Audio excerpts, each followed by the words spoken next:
नमस्कार साथियों। Bihar the vision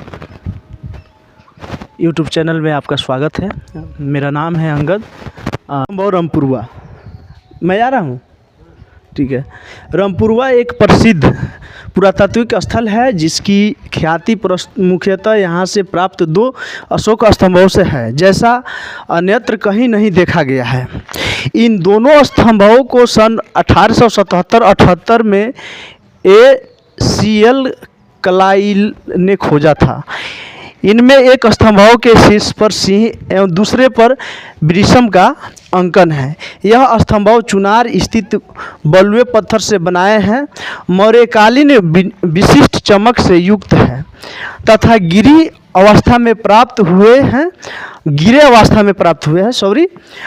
स्तंभ शीर्ष अब मूल स्थल पर उपलब्ध नहीं है।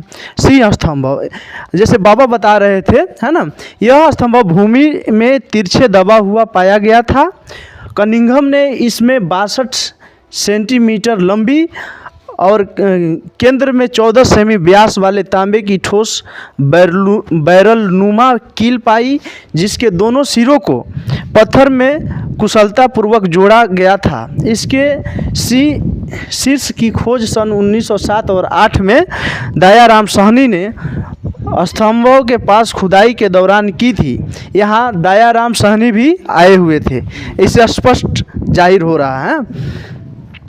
इन्होंने स्तंभों के आधार को भी खोजा जो 2.36 मीटर वर्गाकार और 53 सेंटीमीटर पत्थर की पट्टी पर टिका हुआ था।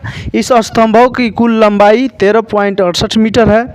शीर्ष का व्यास 91 सेंटीमीटर है और आधार का व्यास 1.26 मीटर है। चमक पॉलिश वाला हिस्सा 11.58 मीटर लंबा है। सिंह शीर्ष की ऊंचाई 2.13 मीटर है, जो बहुत हद तक लौरिया नंदनगढ़ के सिंह शीर्ष से मिलता जुलता है। सिंह स्तंभ शीर्ष जो बहुत हद तक लौरिया नंदनगढ़ के सिंह शीर्ष से मिलता जुलता है। सिंह स्तंभ शीर्ष वर्तमान में भारतीय संग्रहालय कोलकाता में संरक्षित है, जो बाबा बता चुके हैं। इस स्तंभों के ऊपर अशोक के 26वें और लिखा गया है। ये तो टूट गया है तो पढ़ा नहीं पाएगा, है ना। अशोक ने शाही रसोई में पशुओं का भी हत्या पर प्रतिबंध लगाया, ऐसे कुछ करके, है ना। और हिरण की हत्या का भी अनुमति दी, लेकिन हिरण की अनुमति प्रतिदिन के लिए नहीं थी, मनुष्यों एवं पशुओं के कल्याण के लिए। यहाँ पे थोड़ा मैं बैठना पड़ा मुझे। चिकित्सा की व्यवस्था की गई थी तथा पूरे साम्राज्य सीमावर्ती राज्यों तथा दूरस्थ शासित प्रदेशों में जड़ी बूटियों के रोपण वृक्षारोपण की व्यवस्था की गई थी। राजाभिषेक के 12 वर्षों बाद अशोक ने अपने अधिकारियों को आदेश दिया कि प्रजा के बीच नैतिक मूल्यों के प्रचार प्रसार के लिए प्रत्येक 5 साल पर यात्रा करें। प्रियदर्शी अशोक प्रजा में नैतिकता तथा करुणा प्रसारित करने के लिए उठाए कदमों का उल्लेख करते हैं। उन्होंने आशा व्यक्त की कि उनके वंशज भी इन कदमों का अनुसरण करेंगे। राज्याभिषेक के 13 वर्षों बाद अशोक ने धम्म महामंत्रों की नियुक्ति की, जो विभिन्न संप्रदायों से आते थे और सीमावर्ती क्षेत्रों में भी नैतिकता की स्थापना और प्रचार प्रसार के लिए उत्तरदायी थे। अशोक ने अपने अधिकारियों को निर्देश दिया कि सभी स्थानों से तथा हर समय प्रजा के मामलों तथा अति आवश्यक प्रशासनिक मामलों के बारे में उसे सुनिश्चित करें। वृषभ स्तंभ जैसे है, इस जैसे बाबा बताए हैं, इस स्तंभों का ACL क्लाइल ने पता लगाया था, जो कि टूटे हुए पत्थर खंड के रूप में था। 1907-8 में दयाराम साहनी ने स्तंभों को खोया भाग तथा वृषभ शीर्ष को पाने में सफलता प्राप्त की। अब संपूर्ण स्तंभ 13.21 मीटर ऊंचा है, जिसके आधार की व्यास 1.12 सेंटीमीटर है तथा शीर्ष का व्यास 64 सेंटीमीटर है।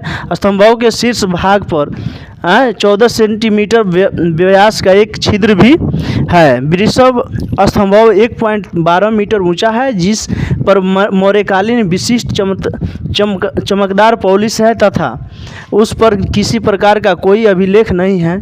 सी स्तंभव शीर्ष की तुलना में वृषभ स्तंभव शीर्ष छोटा है। यह स्तंभव राष्ट्रपति भवन नई दिल्ली में के परिसर में संरक्षित हैं। स्तंभव अभिलेख को देखकर प्रतीत होता है कि अवशेष 3री शताब्दी ईसा पूर्व का है। देखिए ये टूट गया है। अब मैं तो आया हूँ इसे खोज करने के लिए, जैसे दयाराम साहनी आए हुए थे, हम भी आए हैं आप लोग के बीच में। देखिए मित्र लोग भी जुड़ चुके हैं। इन लोग को दिखाइए थोड़ा इधर। कैसा लग रहा है मेरा खोज, मेरा प्रयास कैसा लग रहा है आप लोग? अच्छा लग रहा है। ठीक है, काम नहीं हो रहा, होगा काम। थोड़ा इधर में माटी उटी भर के थोड़ा अच्छा से करा देता। जो मांग है आप बोलिए ना, यहाँ जो मांग है, जो आपके मन में सोच है मांगिए, गवर्नमेंट देगी। हालांकि हम ये विचार उठाएंगे कि यहाँ पे जो समस्या है उस समस्या को, यहाँ गार्ड रूम होना चाहिए, विदेशी के ठहरने के लिए रूम होने चाहिए। हाँ, ये जंगल एरिया है, जंगल से शेर बाहर जाता है, यही मेरा कहना था। यहाँ सुरक्षा होना चाहिए। कोई विदेशी का अगर जानवर नुकसान कर दे तो प्रधानमंत्री विदेशी को नुकसान करेंगे तो दिक्कत है, हम लोग को नुकसान करेंगे तो दिक्कत नहीं है। सबका दिक्कत है वही। ठीक है, मैंने विदेशी लोग लावारिस हालत में सोता है, हम लोगों के तो घर दुआर है तो हम अपना घर सोते हैं। उन लोग को भी घर लेके जाइए। ठीक है, धन्यवाद आपको।